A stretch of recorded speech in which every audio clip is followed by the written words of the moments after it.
Оксидтер табиғатта ең кең таралған қосылыстар. Сутегі оксиді, яғни су, мұхиттар, теңіздер, өзендер, мұздықтар мен жерасты су бассейндерін түзеді. Кварц деген атаумен де белгілі кремний диоксиді топырақтың, жердің және тау жыныстарының негізгі компоненті. Көмір қышқыл газын өсімдіктер атмосферадан сіңіретте, оны фотосинтез процесс арқылы глюкозаға айналдырады. Жануарлар мен адамдар қантты жейді. Ол зат алмасу процесс арқылы қайтадан көмір қышқыл газына айналады да атмосфераға қайта оралады.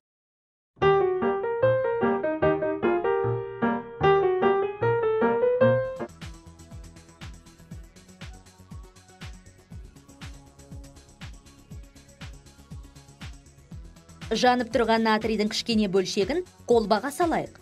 Қарқынды реакция жүретін көреміз. Натрий оттегімен әрекеттесіп, натрий оксидін немесе натрий пероксидін түзеді.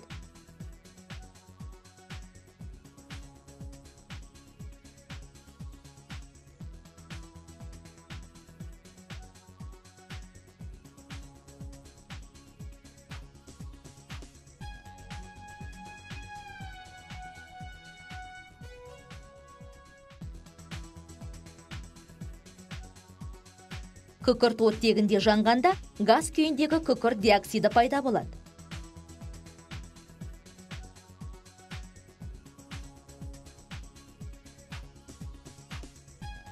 Оксидтердің түзілу процесі әрдайым тез жүре бермейді. Ауаның не судың әсеріне тап болған темір шегені бірнеше күн ішінде негізінен темір 3 оксидінен тұратын тат басып кетеді.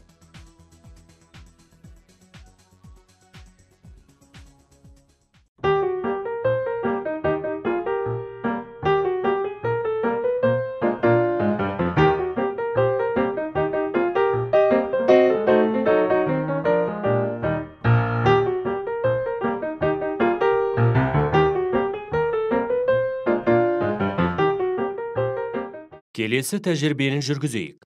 Алдымен біз сұйылтылған тұз қышқылына индикатор қосамыз. Индикатор қышқылдығы ерітіндіде қызыл түске боялады. Содан соң ұнтақ тәрізді магний оксидін мөлшерлеп қосамыз.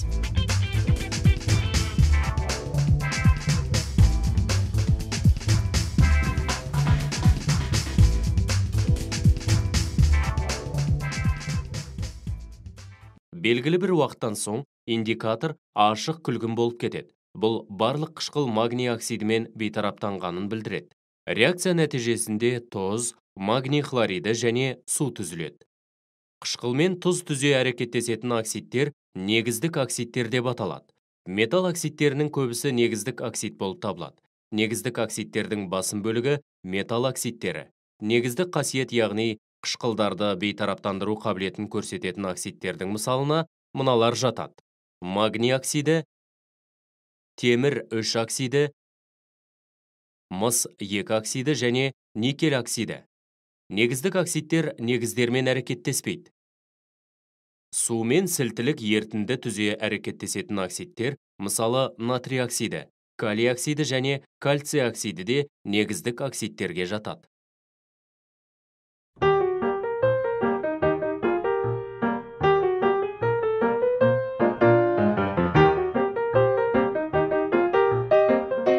Негіздермен әрекеттесетін оксидтер қышқылдық оксидтер деп аталады. Қышқылдық оксидтер негізінен бейметалл оксидтері болып табылады. Негіздері бейтараптандыру қабілетін көрсететін оксидтердің мысалына фосфор 5 оксиді, кремний диоксиді, күкірт 6 оксиді, азот 5 оксиді жатады. Қышқылдық оксидтер қышқылдармен әрекеттеспейді.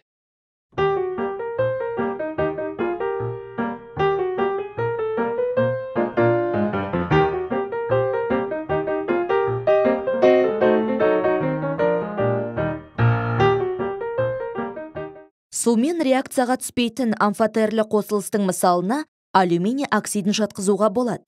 Мысалы, ол тұз қышқылының ерітіндісімен әрекеттесіп, алюминий хлоридін және су түзеді. Сонымен қоса, алюминий оксиді натрий гидроксиді ерітіндісімен де реакцияға түсе алады. Бұл реакцияның өнімі натрий алюминаты. Осы тұзда алюминий қышқыл қалдығының құрамында болады.